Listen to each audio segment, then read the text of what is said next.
Hello tout le monde, c'est Colipi pour No Liking Trading, j'espère que vous allez bien. Donc, on se retrouve pour la petite vidéo analyse début de semaine, donc au programme BTC, ETH, les grosses capitalisations comme d'hab. Ensuite on fera le petit point sur la macro. Donc aujourd'hui, et je pense pour les prochaines fois, je vais pas faire d'altcoin. Donc pourquoi? Déjà parce que j'en traite très peu en ce moment. Parce que je trouve que c'est pas forcément worth de trade les altcoins actuellement, et en plus de ça, globalement, ça suivra ce que feront de toute façon le BTC et le TH. Donc ok, ça a toujours été le cas, mais là où avant on pouvait repérer quand même quelques petites altes qui frétillent, là je trouve que c'est vraiment plus très intéressant, et encore une fois je les trade plus trop en ce moment, donc ce qui fait que je les ai pas toujours à l'œil, et j'ai plus de mal à donner un avis, on va dire, pertinent dessus. Donc c'est pour ça qu'aujourd'hui, et à mon avis pour les quelques prochaines fois, je ferai pas d'alt, ou alors je les ferai en tout cas moins souvent. Donc voilà, pour la petite explication, et bah, let's go pour le BTC du coup. Donc on se retrouve directement pour le BTC, donc on a corrigé ce petit mouvement aussi du coup qu'on a fait, bon, qu'on fait en fait depuis quelques jours.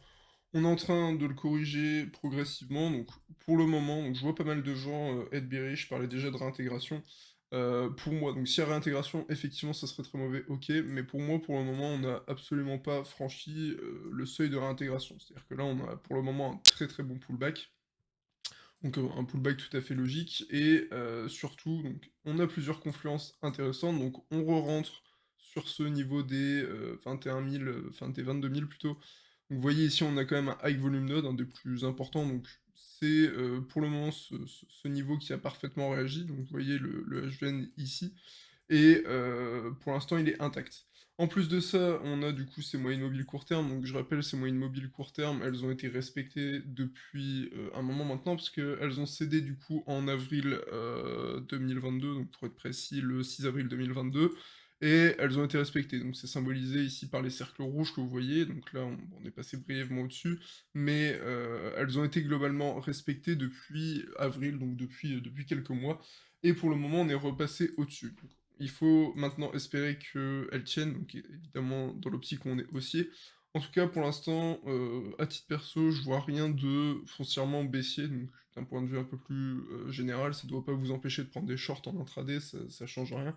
Mais en tout cas, pour le moment, je trouve qu'on est simplement sur un pullback relativement propre, et sur une opportunité intéressante, donc on peut avoir un très bon ratio risque-gain en rentrant à la hausse maintenant, donc on va mettre hem, son stop loss en dessous du point de contrôle, parce que c'est le niveau le plus important.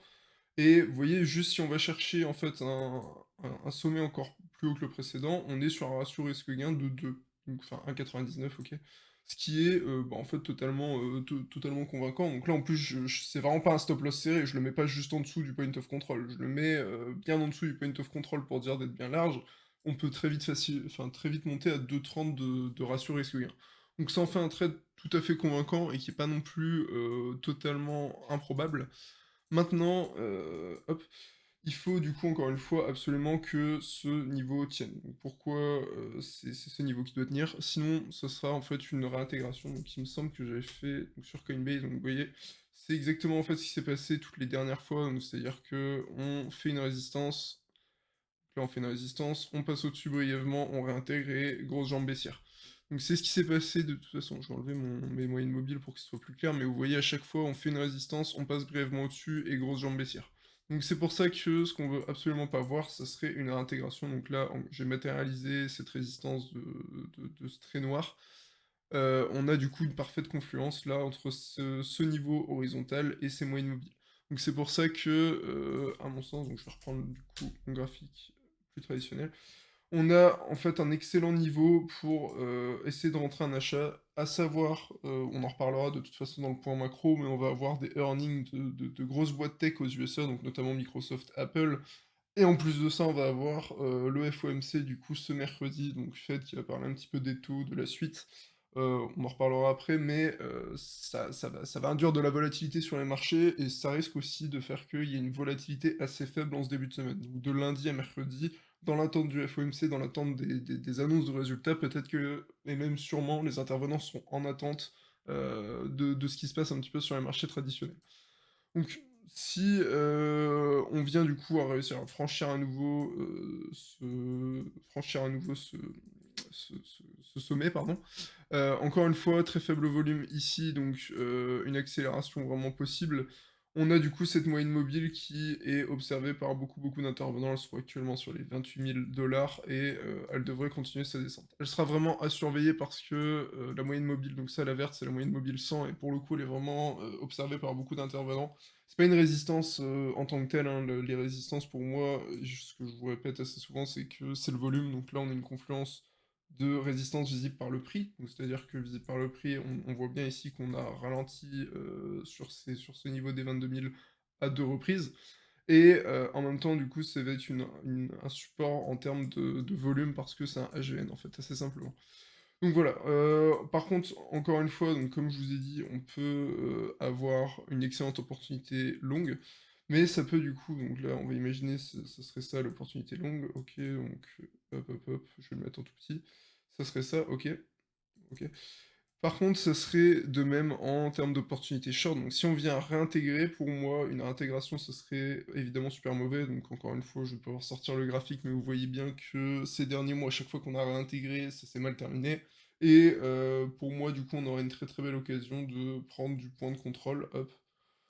Au cas où on revient en dessous, on peut sortir au-dessus de cette résistance, on peut sortir du trade, mais viser les 19 000, donc qui nous donnent aussi un ratio risque donc un peu moins convaincant, mais encore une fois, je l'ai pris large. Donc là, on a quasiment un ratio risque gain de 2, et aller chercher du coup le bas de ce range vers les 19 000, donc qui était un seuil très très important. C'est pas, encore une fois, c'est pas super gourmand d'aller chercher jusqu'à ce seuil, et ça pourrait du coup être une très très bonne opportunité vendeuse.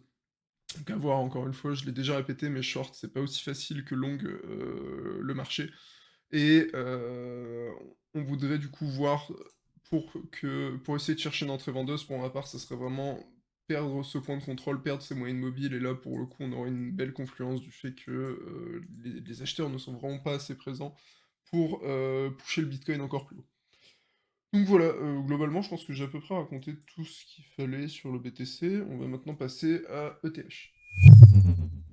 Alors, pour l'Ethereum, donc, qui lui a très clairement surperformé le BTC ces derniers jours, hein, de toute façon, on va checker rapidement après la charte ETH BTC, mais ça se voit de toute façon très clairement qu'il a surperformé le BTC. Donc, on a encore une fois une belle confluence. Donc, ce niveau-ci représente pour moi le seuil extrêmement important pour ETH. Donc, même si dans l'absolu, ce serait ce point of control, ce point of control du coup annuel. Donc, ça, c'est ce que vous voyez en vert, c'est le point of control annuel. Ici, c'est un endroit extrêmement important parce que du coup, on a un volume node, donc un volume node relativement restreint. On n'est pas sur un truc de fou non plus. Mais on a cette confluence du coup avec les moyennes mobiles court terme qui, encore une fois, elles ont été bien bien respectées durant ces derniers mois. Donc pareil, comme sur le BTC, elles ont cédé en avril et elles ont vraiment été totalement respectées depuis ce temps-là. Donc c'est pour ça qu'à mon sens, elles doivent vraiment être conservées. Donc faire un pullback ici pour venir chercher plus haut, ça me semble plutôt un bon plan. Donc, en revanche, je trouve que c'est plus intéressant de se placer sur BTC parce qu'il a du retard. À mon sens, BTC est en retard par rapport à Ethereum et il devrait, en théorie, le répéter, enfin le rattraper, pardon, sur les prochains jours. Donc si on prend ETH BTC, donc vous voyez, hop, je vais me mettre peut-être en 3 jours, ça sera peut-être un peu plus propre, mais on arrive sur du coup donc un sommet ici, sommet plus bas que le précédent ici, changement de structure, donc c'est pour ça que j'ai marqué le LH.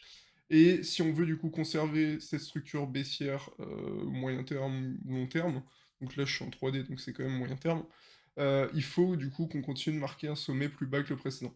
C'est pour ça que, à mon sens, c'est assez peu relevant de se placer sur ETH maintenant plutôt que sur BTC, parce que je m'attends plutôt à un repli au moins jusqu'au 0,6, enfin 0, aux 65 000 Satoshi plutôt, ce sera plus simple de dire comme ça.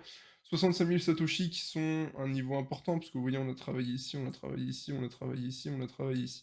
Donc, personnellement, je trouve pas ça forcément hyper intéressant de se placer sur ETH. Bon, après, je commence à me faire une petite réputation de BTC maximaliste. En vrai, pas tant que ça, c'est juste qu'en ce moment, se placer sur les alts, c'est un peu du suicide, mais je vais pas m'étaler ici. Et donc du coup, voilà, je m'attends plus à ce que ETH, se fragilise un petit peu dans les prochains jours et que ce soit du coup au profit du BTC. Donc on a eu un pullback parfait, hein, déjà sur les 65, c'est pour ça que ça doit être le seuil à conserver si vous êtes plutôt pro ETH. Mais si on revient en dessous, ce qui serait logique, hein, pour faire perdurer cette tendance, baissière, je serais plus chaud du coup pour m'exposer sur, le BTC. En revanche, si vous voulez vraiment absolument plutôt être sur l'ETH, alors le niveau qui doit vous intéresser, à mon sens, c'est entre 1400 et 1300. C'est ici que vous devrez surveiller une réaction des acheteurs, et donc soit vous pouvez attendre, hop, donc qu'on vienne chercher ici, que des gens rattrapent le couteau qui tombe, et qu'on repasse au-dessus, et à ce moment-là, vous pouvez essayer de rentrer du coup sur cette mèche, ce qui peut être intéressant. Soit on perd du coup ce niveau, et à ce moment-là, c'est le high volume node que vous devez surveiller en priorité, donc au 1200. Je pense que TH finira par aller plus bas cette année, enfin dans les prochains mois, je sais pas exactement quand, mais je pense qu'il finira par aller plus bas.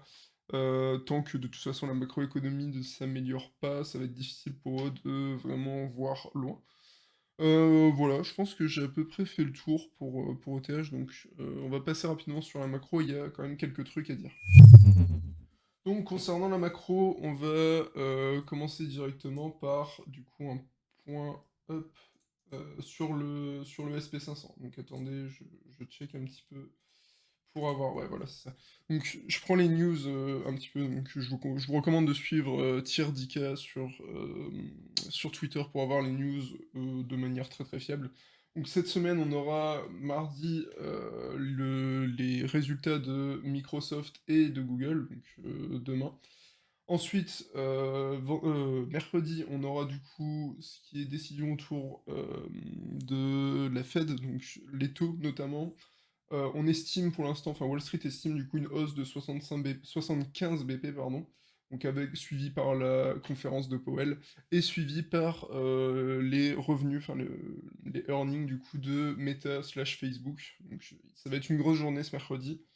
Ensuite, on aura du coup ce jeudi les résultats, les earnings de Amazon et Apple, et ça sera déjà pas mal. Donc vous voyez, on a vraiment une grosse semaine au niveau des tech US, et les tech US conditionnent pas mal ce qui se fait, enfin ce qui se passe sur le marché des cryptos. Donc c'est pour ça, ça va vraiment être une big semaine, et on va essentiellement dépendre de ça, donc c'est pour ça que je vous ai fait ce petit récapitulatif. Maintenant, sur le SP500, à mon sens, on doit essayer de conserver du coup ce point des 3920. Pourquoi les 3920? C'est le niveau sur lequel on risque de re-rentrer dans la value area, du coup tout ce seuil, la value area du mois de juillet, en fait, de ce mois-ci. Donc on n'a pas envie de re-rentrer dans la value area, c'est jamais très bon signe. Et également, en termes de points qui devraient servir de résistance, du coup, le prochain, ça serait, hop, ce niveau, donc c'est un HVN de mai, et ça serait du coup, à mon sens, le prochain seuil à surveiller. Donc si on arrive à avoir une accélération, à conserver ce seuil des 3920, ça serait le point à surveiller, ce serait ici. Donc j'ai jamais essayé, il me semble, de tracer le volume profile de l'année, donc on va faire ça maintenant. Hop, je vais mettre au 1er janvier. Ah oui, c'est ouvert le 3 janvier. Hop. Donc, hop. Donc, c'est aussi. Bon, en fait, on re-rentre actuellement dans la value area du coup de l'année 2022. Et effectivement, il y a quand même un sacré volume node qui se situe sur les 4120. Enfin, on commence à vraiment rentrer dans un high volume node ici. En revanche, si on vient du coup, c'est assez logique qu'on ait eu pour l'instant ce rejet sur les 4000 points, c'était notre dernier volume node avant du coup ces 4120 points. Donc c'est vraiment le seuil sur lequel on devrait être encore plus vendeur que ce qui est actuellement, parce que déjà on est sur un seuil relativement vendeur, on est sur le point of control du coup de mai 2020, 2022, pardon, et c'est du coup un point qui est plutôt logique qui serve de résistance. Maintenant du coup on aimerait bien, hop, ce qu'on aimerait bien voir c'est, je vais rezoomer un petit peu, passer au-dessus de ce dernier sommet du coup, et là normalement on devrait avoir plutôt champ libre jusqu'à au moins les 4100 points, ce qui devrait encore une fois donner plus de souffle à nos cryptos, une nouvelle poussée haussière. Ce qu'il faut savoir, c'est que globalement, donc je j'ai pas le graphique là sous les yeux, mais dans 60-70 des cas, Wall Street est plus pessimiste que les résultats réels du marché. Donc c'est une stat qui est intéressante, c'est pour ça que, à mon sens, rien n'est perdu, c'est pour ça qu'à mon sens, inutile d'être bearish sur un niveau qui est censé nous servir de support. Tant qu'on n'a pas plus de confirmation quant à une réintégration, là pour l'instant on est juste en plein sur un support sur BTC, hein. Donc pour moi, rien de particulièrement inquiétant, donc on s'inquiétera si on vient faire céder du coup les 22 000 sur BTC et les 3 920 sur le SPX. Mais en l'état, personnellement, je trouve pas que ça soit particulièrement inquiétant. Enfin, pas particulièrement bearish, j'ai pas envie de rentrer des swing shorts, donc j'en ai rentré un, mais c'est sur une alt qui me paraissait assez faible, donc 100 pour ceux que ça intéresse. Mais globalement, j'ai pas l'impression que ce soit extrêmement tendu ce qui se passe actuellement. Ensuite, donc, je vais passer sur le DXY rapidement, donc, qui continue de faiblir, le DXY qui continue de faiblir, donc c'est pas non plus la correction du siècle, mais ça ralentit un petit peu. Donc c'est une bonne chose, hein, évidemment, quand le DXY, donc DXY, je rappelle, l'indice de force du dollar, quand il se replie, c'est évidemment une bonne chose pour les actifs risk-on, donc risk-on, les marchés américains tels que le SPX. Les cryptos, ça c'est typiquement des marchés extrêmement risk-on. Et ça, du coup, ça nous intéresserait pas mal, c'est pas mal bénéfique pour nous que le DXY se replie. Donc, je suis pas non plus un spécialiste en monnaie, je traite pas du tout le forex, mais d'un point de vue technique, ce qui serait intéressant, ce serait un retour sur ces niveaux up. Donc, un retour sur les 105-106, ça serait une bonne chose, et pourquoi pas congestionner un petit peu sur ces niveaux. Tant qu'on n'est pas en up only, donc vous voyez toute cette période de up only, ça c'était vraiment dangereux pour nos cryptos, de toute façon on s'est fait arracher pendant ces périodes. Maintenant que ça se replie un petit peu, on voit un petit peu d'éclaircie. Donc c'est pour ça, même si c'est simplement une congestion autour de ces niveaux, inutile de... hop, inutile de penser que le DXY va non plus descendre en flèche, c'est pas non plus le moment, mais en tout cas, une congestion autour de ces niveaux, ça me paraîtrait vraiment une bonne chose pour les crypto-monnaies. Donc pour terminer, hop, je vais prendre du coup ouais, les taux US à 10 ans, voilà, c'est ça. Donc qui ont continué de replier, on continue en fait d'osciller autour des 3%. Donc notre niveau bas c'est les 2,75, 2,73. C'est le niveau sur lequel on n'arrive pas à passer en dessous. D'un autre côté, les 3%, c'est là où on s'amuse à congestionner, donc quand on y est, généralement, on reste un petit peu autour. Et le niveau qu'on veut toujours pas voir dépassé au risque de vraiment turbo, c'est les 3,25. Donc au-dessus des 3,25, ça sera les 5,90, et là, autant vous dire que ce sera un petit peu plus compliqué. Donc, je pense que j'ai à peu près fait le tour de toute façon sur ces marchés. Donc, le Nasdaq, de toute façon, il y a pareil, il n'y a pas beaucoup plus à ajouter. Ça sera de toute façon assez corrélé au SPX et pas grand-chose de plus de ce côté-là. Donc, on va évidemment surveiller l'ouverture des marchés américains. Donc là, ça c'est dans une heure, à l'heure où je vous parle, vous devriez avoir la vidéo en même temps que l'ouverture des marchés américains. Donc on va suivre ça de près, voir un petit peu comment sont les intervenants en ce début de semaine. Je pense qu'ils seront de toute façon un petit peu en attente du FOMC, des earnings, surtout les earnings qui risquent de pas mal conditionner aussi la suite des événements. Donc voilà, on va suivre ça de près. Donc voilà pour aujourd'hui l'équipe, j'espère que ça vous aura aidé, j'espère que ça vous aura plu. Donc comme d'habitude, je vous invite à rejoindre le Discord No Liking Trading, dont vous trouverez le lien dans la description. Et pour terminer, notre partenaire officiel pour trader les crypto-monnaies, c'est Bybit, et vous trouverez un lien de parrainage dans la description. Sur ce, je vous souhaite à tous une très bonne semaine et surtout un bon trading. Salut!